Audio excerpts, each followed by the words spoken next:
Hello and welcome back to my channel, and between my last video and this video I managed to contract God only knows what, so I'm feeling excellent, but we power through. Hello, this is part 2 of my ridiculous book haul.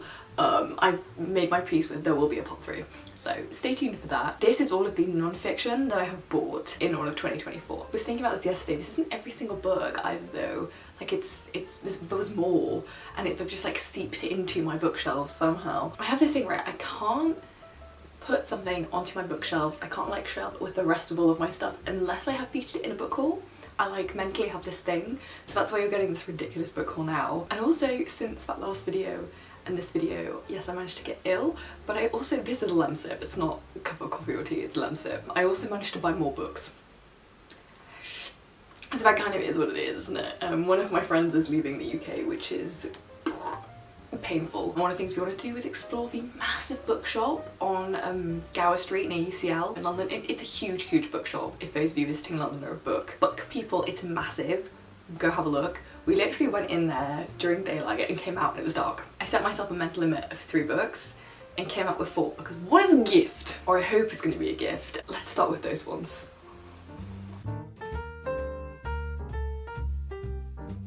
First and foremost, I want to bring your attention to how beautifully I have wrapped this. I'm honestly really quite impressed. So this is, by the time that you see this, my friend will have already received said present. But this is Bridget Jones's diary. So I didn't realise that it was I just thought it was a movie. I didn't realise it was also a book, which I think is silly for me because book to film adaptation is one of my favourite things.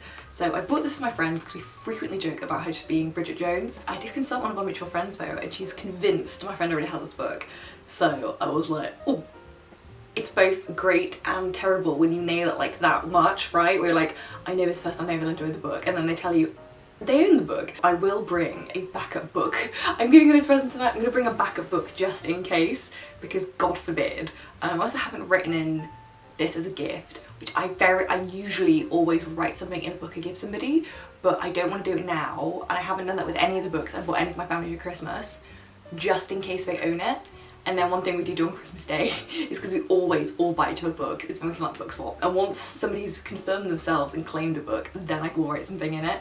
So if she does not like this, I have a backup. The backup I want to give her, even though I bought it for myself, but when it occurred to me that she may already have that, I was like, okay, you can have one of these. It's Eliza Clark Pennants, which I keep reading as Penzance for some reason, which is in Cornwall. My main reason for buying this is that I know it's set in Yorkshire, in North Yorkshire, and that's where I grew up. I've been to these kind of coastal towns and stuff, I know the area really well. I mean, I literally lived there for my entire childhood. I kind of really wanted the idea of reading something that felt, you know, closer to home. Although we don't live there anymore, my parents have moved as well, it's still part of me, so it's nice to read things that are set there that aren't these 1940s interwar books written by men. These are kind of things my brother reads, but I wanted to read something a bit more contemporary and you know, for the girls. So it's one of the reasons that I chose this, also because it's crime, a thriller, which I don't really read very much of. That's really more my mum's thing. I was also flip-flopping if I wanted to buy this for my mother for Christmas. So this is one that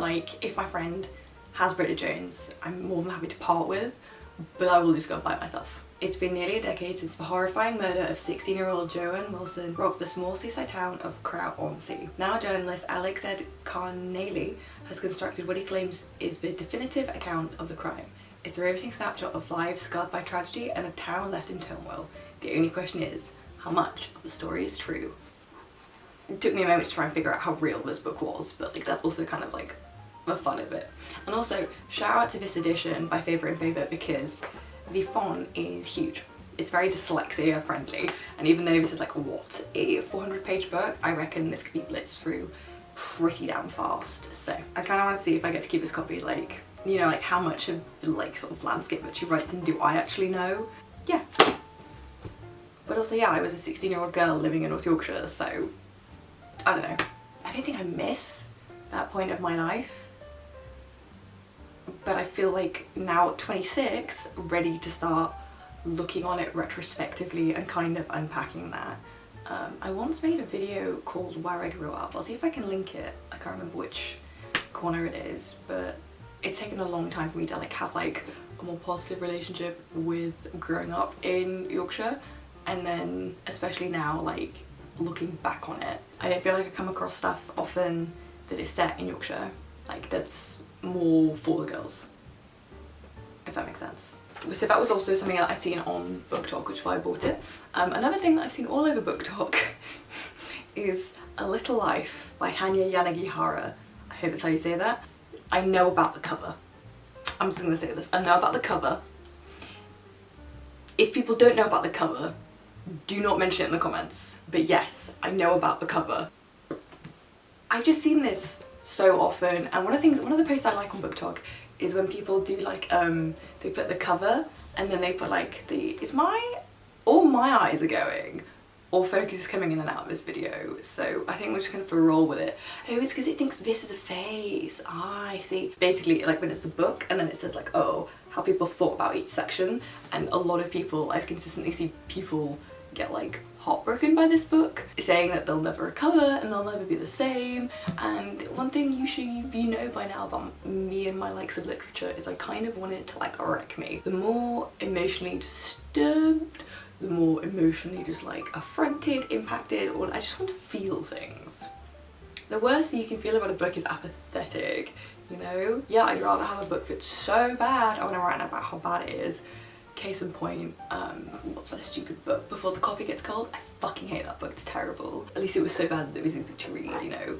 I think the worst is like just reading a book and you're just like, meh, meh. Because it doesn't even give you anything to bitch about, which is just rude. Four graduates moved to New York, broke adrift and buoyed only by their friendship and ambition. There is a kind, handsome actor, Willem, the sardonic painter, JB, Malcolm, a frustrated architect, and the brilliant yet enigmatic Jude, who serves as their centre of gravity. Over many decades, their complex relationships come to be defined by their respective addictions, successes and traumas in this immensely powerful novel of love and the limit of human endurance. Another thing is that I'm specific about editions, I'm specific about covers.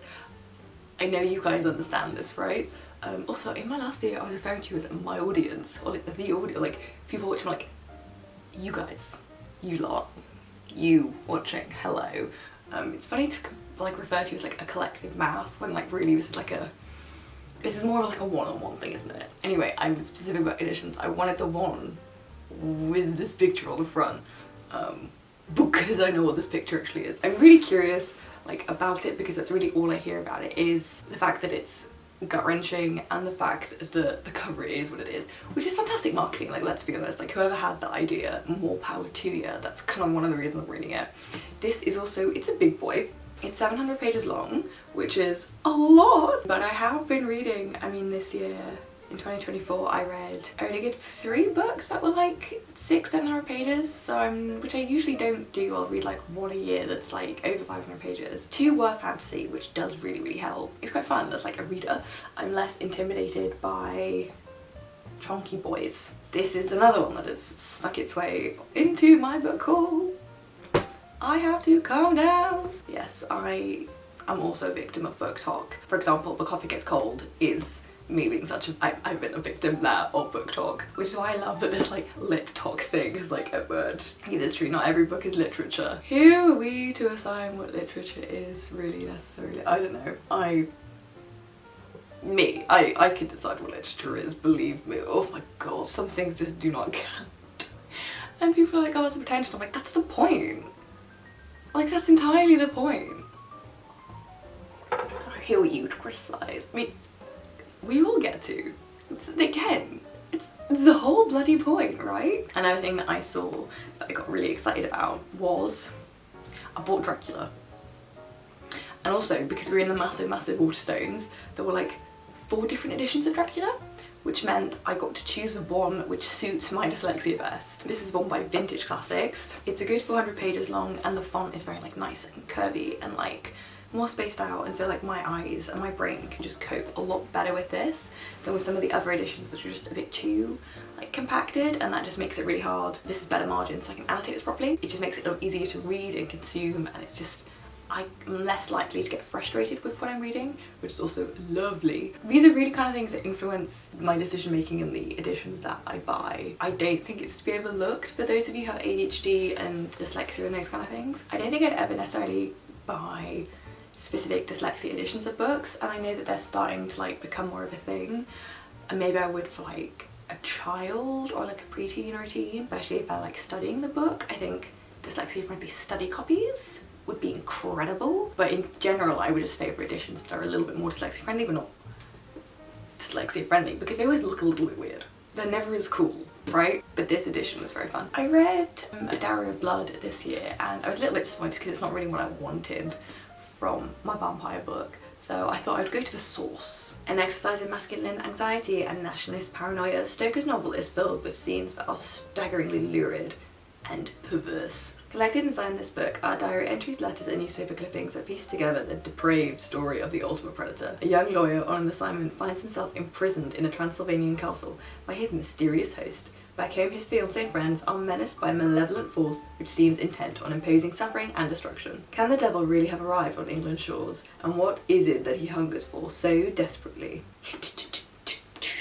I definitely want to read like a spooky book every October. That's what I did this year. That and just when it's dark, I think that's really good to read. Again, it's a classic, and I like taking off classics because it makes me feel, I don't know, smart or worldly, or you know, get a bit of an academic validation that your girl craves, because I spent long enough in academia validating myself that way, right?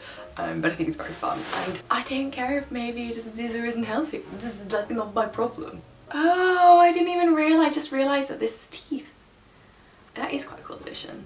Nice, nice, nice. I'm also really excited. There's a new film adaptation, Nosferatu, that's coming out, and I cannot wait to see this. I am so excited. I like vampire stuff, like I really do. Like if I'm gonna choose like a supernatural like thing, I really like vampire stuff. I think it's very, very fun. Yes, Twilight. I know, it got me at a formative age, okay? But it is what it is, so source material it is. You know that also I have all of the Twilight books. I read the first one and I got halfway through the second one because I could not be bothered. I did not like them. I love the movies. I rewatch all 4 of them. Like I'll binge 5 of them. I will binge watch them like every other year. Do not like the books.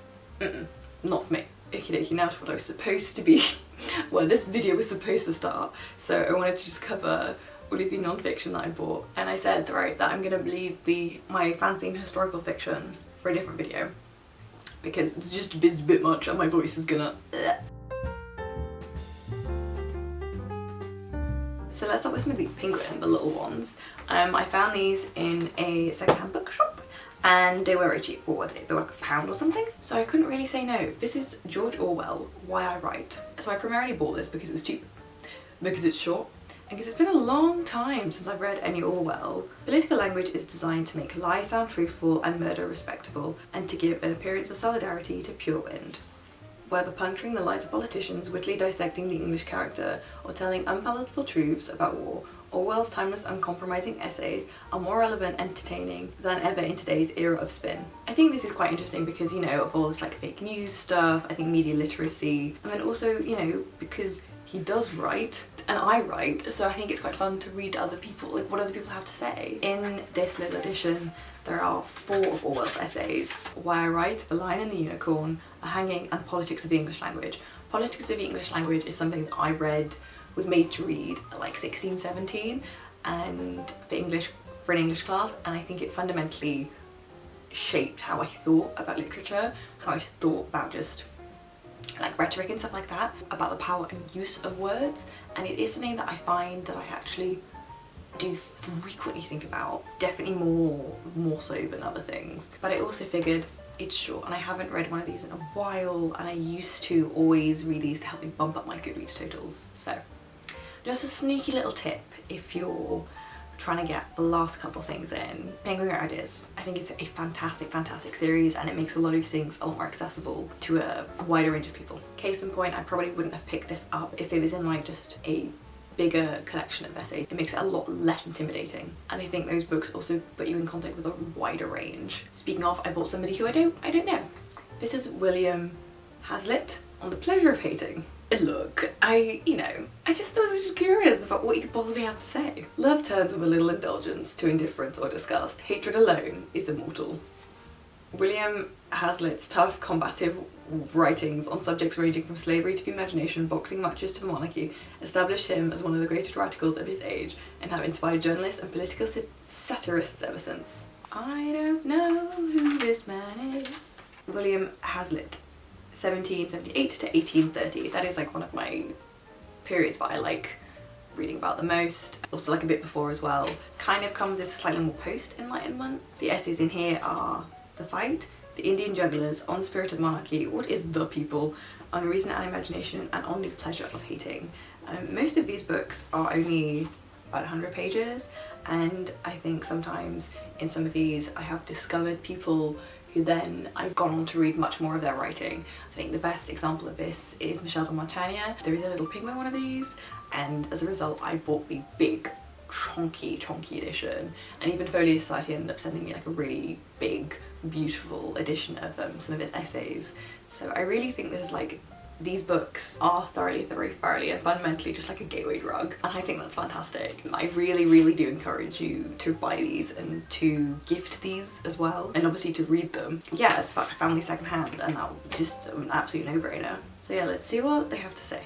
Next in the section of just, yeah, this is just more like general non-fiction, right? I bought Bethany Hughes' Venus and Aphrodite, History of a Goddess. I think I mentioned it in my last video about like how much I like sort of classics and like retelling of Greek classics, myths and stories and stuff. So I thought that I would also maybe explore this more from like a historical point of view with Bethany Hughes. One of my best friends, who I'm actually gonna have dinner with later, for my birthday, her present to me was to go see a talk by Bethany Hughes on Aphrodite at the British Library, which was bloody brilliant, and I thoroughly enjoyed it. And this essentially is the book that talk was based on. I think she also did a TV program, so I'm just more excited to learn about like this history of like the myths on myths, but then also like how that works, because in order for a myth to exist you need the people to actually do stuff, and like how they worship and what makes them choose Aphrodite, and then how is it that like she becomes Aphrodite, and then how she becomes Venus, and then how she even becomes Mary. And there's also somebody that she's a Byzantine goddess, and then even like an older goddess. And I think Aphrodite as well, if you look at the Greek Parthenon, is really interesting because she is a very, if you look at all the like lineage and all that kind of stuff, she's actually like a very old god, which just makes her like really interesting and fascinating. She kind of doesn't really exist maybe with within the same rules as like other Greek to Roman gods do. So that is something that I would like to learn a little bit more about. And I also with this edition, it's like hella double spaced, which I don't really think I've seen very much before, but hopefully that makes it easier to read. And you know, this has pictures, so I hope I learned something, and I think that my little brain that sometimes does struggle with non-fiction will be able to, you know, cope and read this fairly easily. This doesn't seem like a big intimidating book, which is I think is one of the reasons I bought it on like this kind of history, because again I think this is such like a boys club that I'm grateful that, you know, someone like Bethany Hughes exists, and she was brilliant to see talk live. She was really fab, and yeah, this again is something that I just feel makes it more accessible to girlies like me. Through ancient art, evocative myth, intriguing archaeological discoveries and philosophical explorations, Bethany Hughes takes us on a voyage of discovery to reveal the truths behind Venus and why this immortal goddess is so much more than nudity, romance and sex. It is both the remarkable story of one of antiquity's most potent forces and the story of human desire, how it transforms who we are and how we behave. This time last year I was reading another one of Nora Ephron's books. It was this one, I've forgotten what it is called, and this year I have bought Nora Ephron, I Feel Bad About My Neck. I bought this one before I bought the other one, but I somehow still managed to read that one first. I cannot explain it. I think her writing is very fun. I think it's light-hearted. I really like her films, the one she's written and the one she's directed. So it kind of makes sense for me as a person, especially like, you know, being in a film, to sort of also enjoy her work, which kind of a no-brainer, right? This is I Feel Bad About My Neck and Other Thoughts on Being a Woman. The advice on the back is never marry a man you wouldn't want to be divorced from. This I fundamentally believe. This is one that I really think everybody should think about, because the stats are really not in your favour. So this is just one of these bits of advice, but even just from the back of a book has like ingrained in the back of my soul, and I think it's very important advice, and it is advice that I thoroughly abided by. And now having a partner, I'm like, yeah, we can make it work. it'd be fine. I think it's very sound advice. If a shoe doesn't fit in the shoe store, it's never going to fit. When your children are teenagers, it's important to have a dog so that someone in the house is happy to see you. Anything you think is wrong with your body at the age of 35, you'll be nostalgic for at the age of 45. The introductions by W. Allerton. I think it's, you know, her stuff is very light-hearted, it's very fun, and I just, you know, it's very enjoyable. Because she wrote these much later on in her life, that it also is a bit better as like sage advice from an older woman who's reflecting on her life, and for her, you know, to still be so funny and it be enjoyable and like very, very easily consumable and digestible. I think she's fab. She's like that like older fun aunt that everybody really would want and hope to have. I have also got Heartburn, which I read on holiday with me over the summer and I didn't get to it. Heartburn is the only fiction novel that she ever wrote, which got turned into a movie, which I don't think she directed. I'll make my way through this and then I will read that. One of the things that I enjoy the most about her is when she does write about film. She doesn't write about it very much, which surprises me, all things considered, but whenever I get like those little glimmers, those essays, I think they're really, really interesting and I really enjoy them. Next up, this is Sex and Lies by Layla Slimani. I hope that's right. Why did I buy this again? I think honestly I bought it because of the title and because it was short. Layla Slimani gives voice to Moroccan women who are grappling with a conservative Arab culture that at once condemns and commodifies sex. Sex and Lies is an essential encounter with Morocco's sexual hypocrisy and a vibrant appeal for the universal freedom to be, to love and to desire. Yes, that is why I bought this. I think it's interesting to just get, again, you know, if you want to talk about like intersectional feminism, right, I think it's just very important to just learn about other people's experiences, about other people's lives and what other women especially are facing and like what they go through.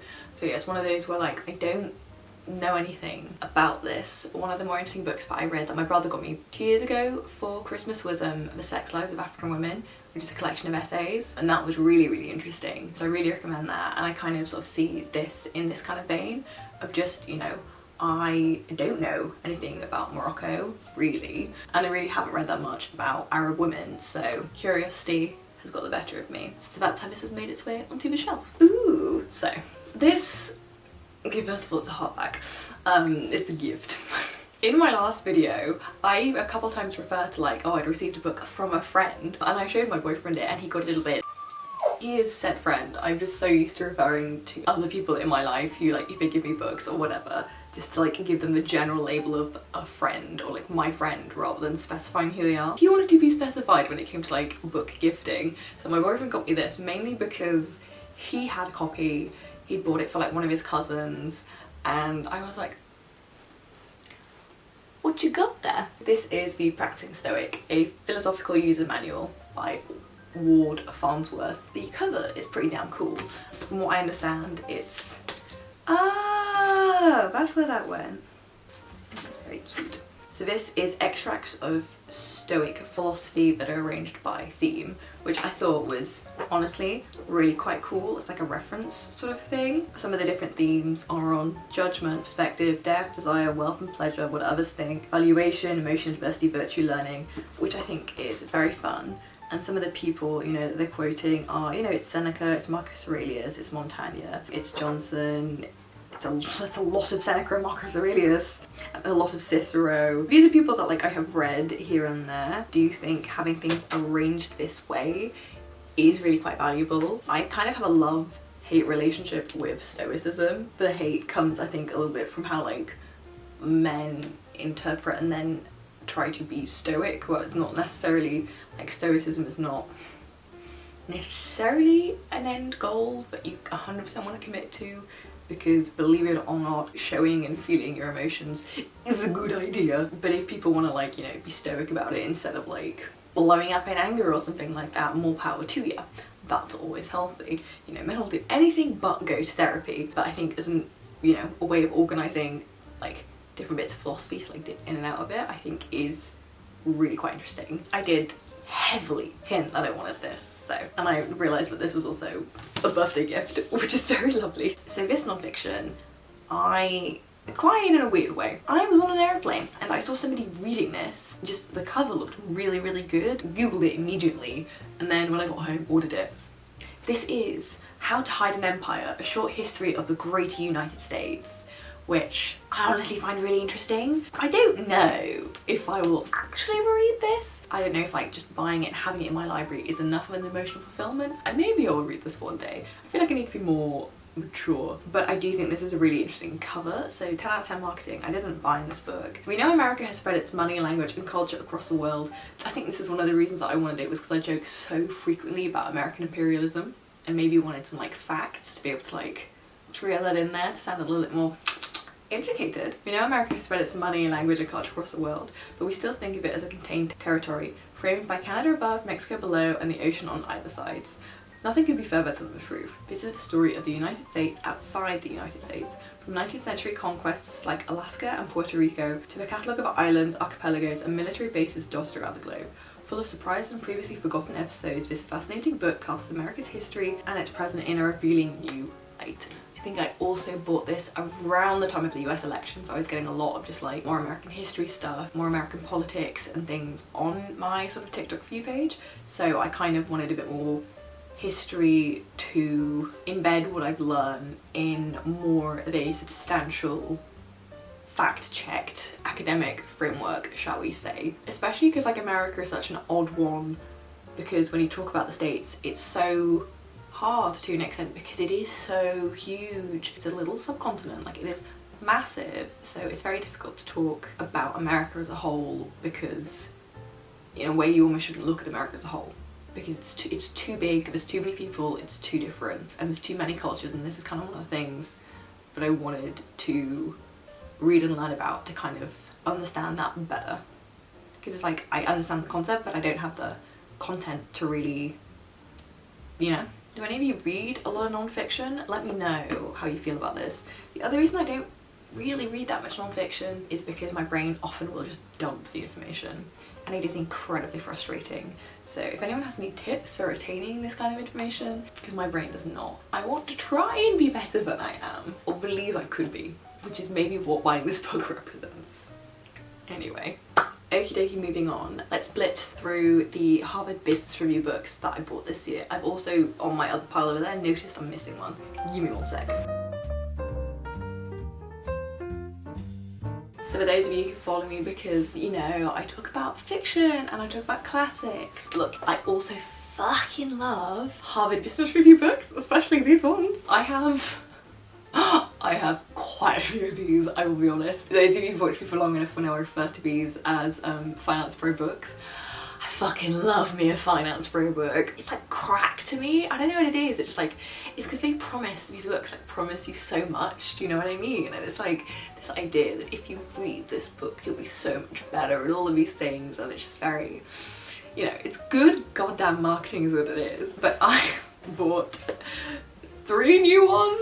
If you don't know, these are essentially, they're collected essays around a theme, and it's usually like business kind of writing, but it's really just collected essays. It's not particularly intimidating.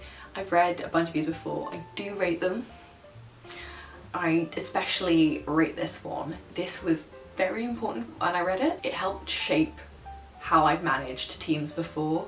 Especially like when you're working in film and stuff and you're managing like bigger teams. I think it is very important, and also it's fun because like my dad also loves these books, so it's one of our like collective guilty pleasures. This is on managing yourself, on emotional intelligence. God knows if again, men will do anything but go to therapy, and strengthening your soft skills. You know, I am woman. I am ever so soft. I must work on my soft skills. I like these, I think, because I want to tell myself it's personal development and that I'm gonna learn something, and in an effort to, in my mind, you know, be an eternal student and accept there will always be more things for me to learn and to develop and all these kind of things. I think that's why I like to buy them. On strengthening your soft skills. On strengthening your soft skills and reach your leadership potential. If you read nothing else on developing your interpersonal skills, read these 10 articles. We've gone through hundreds of Harvard Business Review articles and selected the most important ones to help you identify your social and emotional strengths and weaknesses. Approach them with a learning mindset and become a more effective leader today. Do you see how these books like lure you in, you know? That's how they get you. This book will inspire you to focus on your attention inward and outward, connect with others to give more effective feedback, influence with and without authority, navigate differences while maintaining relationships, Build trust through active listening, communicate the right message and deliver it with empathy. It's also kind of like, I bought this because I was like, yeah, and then later I was thinking about it once I bought it, I was like, so these books are like teaching men to do the things that women like can just do, right? And that's kind of my big take from like a lot of these books that I've read, is that like a lot of these skills that they're like teaching, because I know that audience is predominantly men, it's just like stuff that like women intuitively know how to do. It's things like lead with empathy. It's like, wow, you have to be told. You have to be told in writing to be empathetic. What a wild concept. But I do think these books are really interesting, and I do think they can be very useful, and I also like the way that they're formatted. It's very easy for me and I really quite enjoy them. And then also the fact that you read them sometimes and it says stuff that is just like wild to me, like as a girl. This one is on emotional intelligence. In his defining work on emotional intelligence, best-selling author Daniel Goleman found that it is twice as important as other competencies in determining outstanding leadership. This book will inspire you to monitor and channel your moods and emotions, make smart, empathetic pupil decisions, manage conflict and regulate emotions within your team, react to tough situations with resilience, better understand your strengths, weaknesses, needs, values and goals, develop emotional agility. Okay, like the more, now that I've said this, like the more that I'm like looking at these, I'm like, Do you know what else has taught me a lot about emotional intelligence? A lot about making smart and empathetic pupil decisions, a lot about, you know, helping people emotionally regulate, diffusing situations, crisis management, childcare. Look after small humans and then you will learn a lot of these things very fucking fast. But are your skills going to be appreciated or anything like that? No, because it's women's work and people don't value women's labour. Really though, like do a little bit of childcare, do a little bit of babysitting, oh my god. The amount I learned about myself and the speed at which I did, and just the nature of how you need to learn. You have to be so on top of emotionally regulating yourself in order to do that to any other person. Gentle parenting, if you actually learn like concepts of it, it is so, yeah, it's great when kids hear whatever, it's so good in other adults. So good, because sometimes kids like clock onto what you're doing, especially if you have to suffer through some smart ones. But the adults don't. You can gentle parent adults. You can, it works really, really well. I really recommend. No, this one is on managing yourself. I think I buy these books because I accept that like, I finished therapy this year. That was a pretty big like banging thing that happened to me this year. I left therapy, I was very happy to, I was very ready to. My therapist was also like, girl, you're fine, like you may leave now. I was like, yes, therapy completed, mate. And I think that maybe these books is kind of like trying to stay on top of that kind of like internal self-reflection, and I think these are just self-help books disguised as finance break books. To make myself feel better about it, but I think that's ultimately what it is. And you know what? I'm okay with that. If you have a guy in your life who reads these books, make sure he actually reads these and doesn't just have them on his shelf to make himself feel and whatever. These are just well-packaged self-help books. You can just drip feed it from like a business perspective, right? Yeah, this one is on managing yourself. This book will inspire you to stay engaged throughout your 50-year work life, tap into your deepest values, solicit candid feedback, replenish physical and mental energy, balance work, home, community and self, spread positive energy throughout your organisation, rebound from tough times, decrease distractibility and frenzy, delegate and develop employees' initiative. They are just finance-free self-help books. Do with that information what you must. I like that they come in like bright, fun colours. My dad has some older versions of these where they don't look as fun, even though it is literally the same book. They do reprint the same essays, so you might have to, if you get into these, you might have to just start checking that they're not articles that you've already read. But yeah, it's also fun that it's like an article kind of thing, so I don't feel like I need to sit down and like read one all in one go. If you're just like vibing one article, read that, skip another one, like yada yada yada. I think these are very easy. I always buy these in the airport for some reason. Okie dokie, now on to the last little section of this video, which is the emotional books. I won't call them self-help. Are they self-help? I don't know. It's just about like feelings, thoughts. Let's start with the one my therapist recommended to me. We were talking about the best way to deal with certain emotions, and one of the ones that I have a more complicated relationship with is anger. So she recommended, by Harriet Lerner, The Dance of Anger, a woman's guide to changing the pattern of intimate relationships. The Dance of Anger is a groundbreaking exploration of how women get caught up in the anger trap. Women's anger is often seen as unnatural and unladylike, so many women just bottle it up. However, anger is an important emotion that is often a cover for feelings of hurt, frustration, or violation, and this misdirected anger can surface destructively as self-criticism, denial, or guilt. In this best-selling book, renowned psychotherapist Harriet Lerner, PhD, looks at how the destructive force of anger can be harnessed and changed into constructive action. She strips anger down to its basics so we can understand what makes us tick in our various relationships, and shows us the practical skills we need to successfully break repetitive behaviour patterns and use anger as a positive tool for change. This is not a book I maybe would have picked up by myself, but because, you know, my therapist and I were like discussing this kind of stuff, she was like, you know, you have nothing to lose by reading it. So I was like, fair enough, I have nothing to lose by reading it. This book is from 1990. It sort of seems like it's, you know, it works on a case study and then like explains stuff and like how you can like solve it. I'm curious about this. I wonder if I would be better off having read it. So I'm sure I will find out at some point. Next up, this is one that one of my friends recommended to me, and she said that it fundamentally like shaped how she thought about relationships. This is Attached by Dr. Amir Levine and Rachel Heller. Are you anxious, avoidant, or secure? How the science of adult attachment can help you find or keep love. So my friend said this like really changed her like viewpoints and stuff. So okay, maybe it is a bit self-helpy, but that's, I'm curious. And I know that sometimes people think attachment styles and stuff, all of that can be a bit BS-y. I do totally get that. I think the only real problem is when people start using it as an excuse and are like, oh, it's just my attachment style, instead of like accepting responsibility for the actions and that sort of thing. So it only really pisses me off when people use it as like a scapegoat instead of like using it as a tool for working on themselves, if that makes sense. Is there a science to love? In this groundbreaking book, psychiatrist and neuroscientist Amir Levine, and psychologist Rachel S.F. Heller reveal how an understanding of attachment theory, the most advanced relationship science in existence today, can help us find and sustain love. Pioneered by psychologist John Bowley in the 1950s, the field of attachment theory explains that each of us behaves in a relationship in one of three distinct ways: anxiously attached, avoidantly attached, securely attached. With fascinating psychological insight, quizzes, oh boy, and case studies, Levine and Heller help you understand these three attachment styles, identify your own, and recognise the styles of others so that you can find compatible partners, or improve your existing relationship. An insightful look at the science behind love, Attracted offers readers a roadmap to build stronger and more fulfilling connections.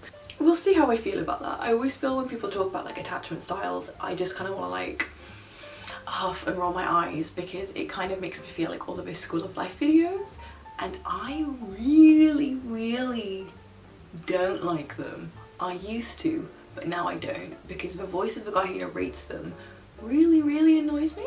And there was that book that I read, this one, by the dude who is like behind all of those like School of Life things, and I thought that book the writing was insufferable, and I really did not like it. So I hope that I don't get like that kind of feeling from reading that.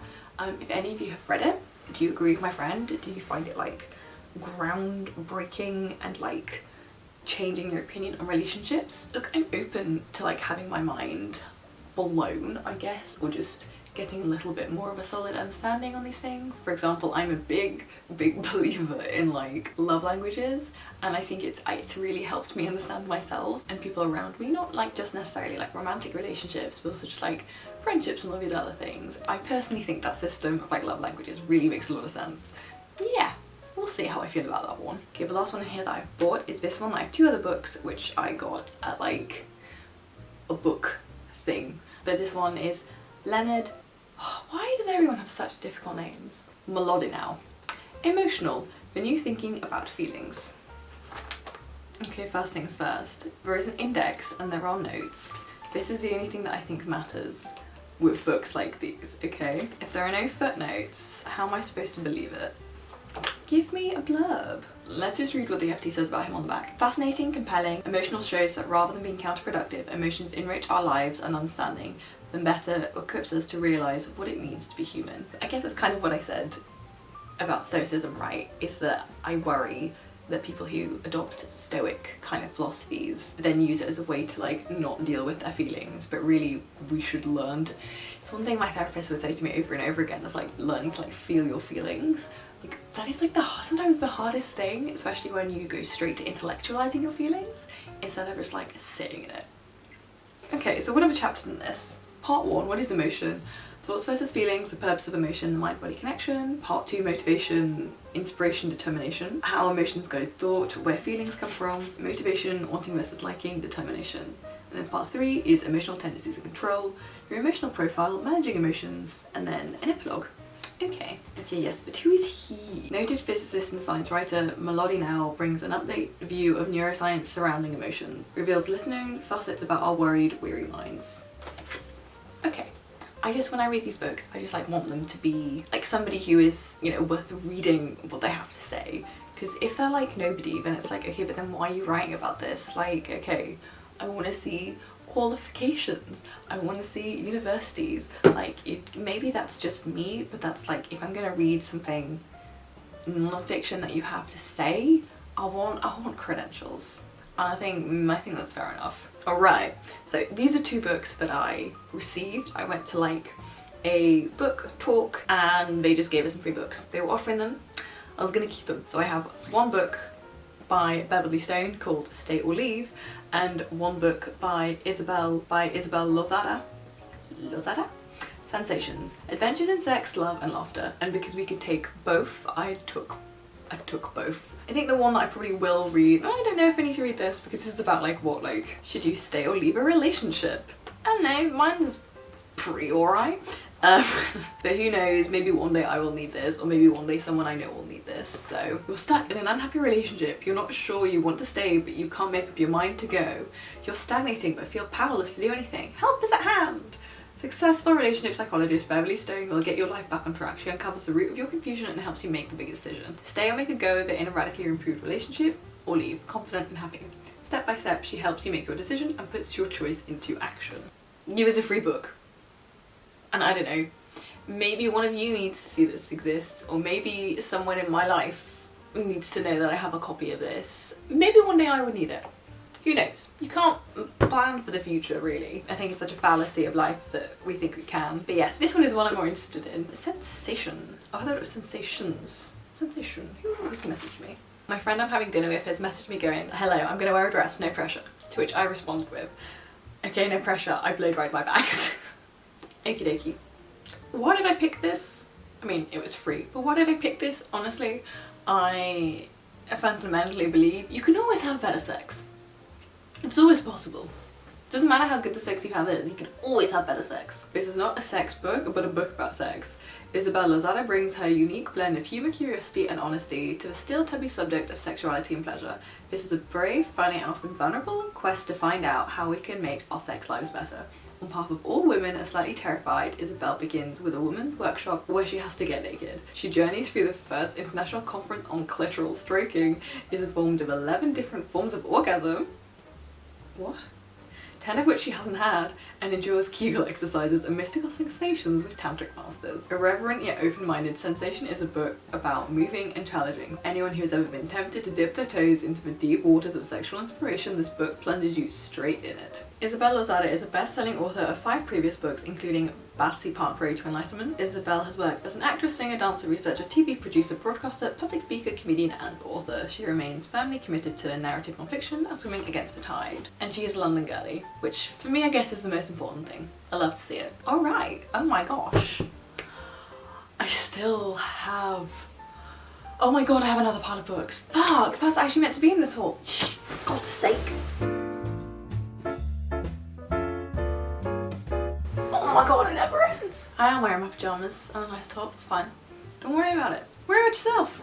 This section, I'm going to speed through. This is a miscellaneous section of books that I've acquired. I simply had to tell you about, but also I think it's because then I get to commit them to like my life, should we say. This is a weird little selection. This is just random stuff that I'm probably not gonna read, but it's kind of special to me. So I will start with a very silly special one.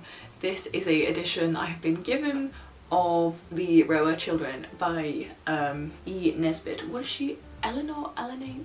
Elenane is not a word, Emma. This is from one of those like big sets of like kids reading things. I bought one that I found secondhand for like 10 quid for the kids that I nannied. I bought that for them last Christmas, and they already had like a spare copy of this that they just like gave me the spare one, which I thought was like actually very, very sweet. And I've read this to them as a bedtime story, which is just like very lovely. So this is just like a very sweet little sentimental one. This is something my mother has published. It's in Italian, so I will never be able to read it, but it's very nice and cute, and it's something that my mum published as part of her...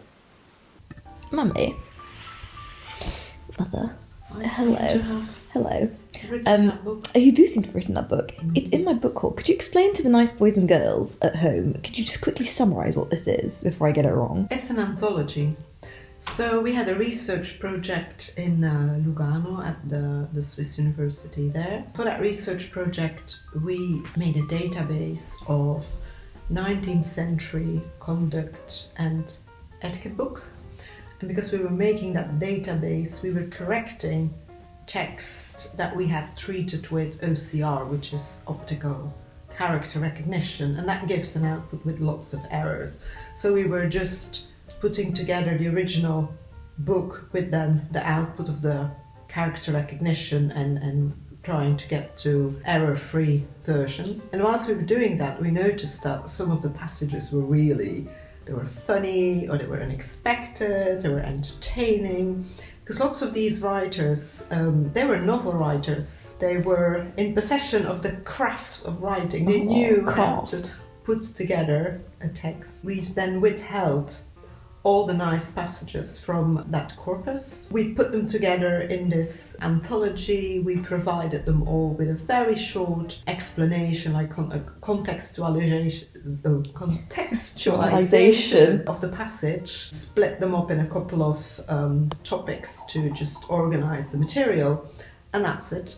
So it basically is the best of a corpus of the 50 most popular conduct and etiquette books in 19th century Italy, with some going towards the beginning of the 20th century. But it's in Italian. Yeah, that's the one catch. Thank you for your time. Yeah. And your exclusive interview, Dr. Shall I just I'll stick an Amazon link down below. Yeah, Anyway, yes, thank you for your time, Dr. Fondness. Got your exclusive. I think I told you in my last video that I was allowed to organise Mum's books. It was amazing.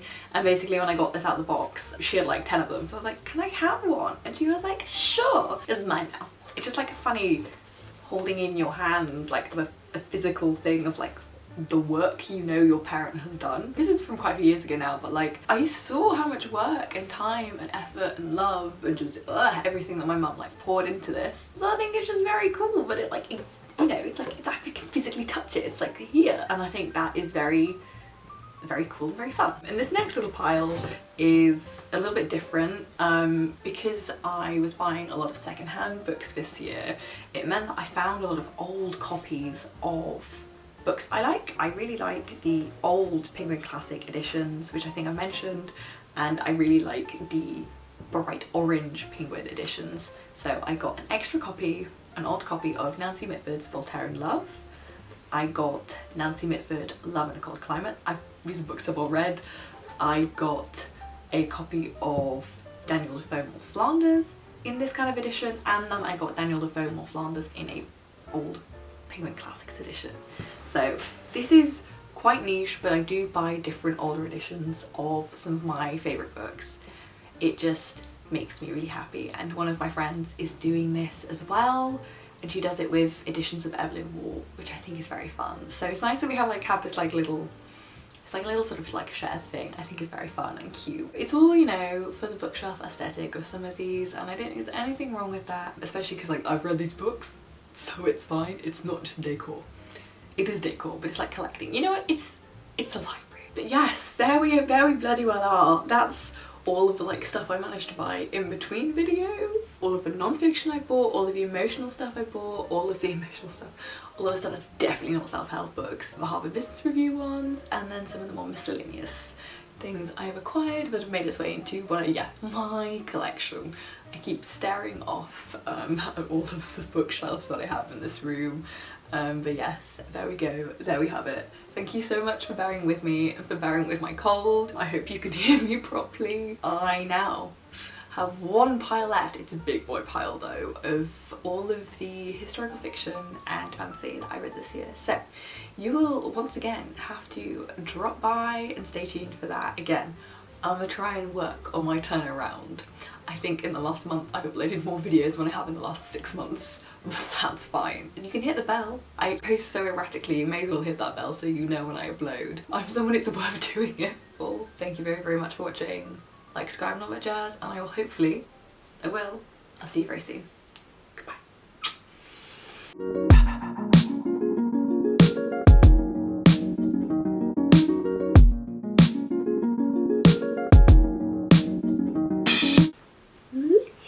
I hope I was in focus, cause I have no idea.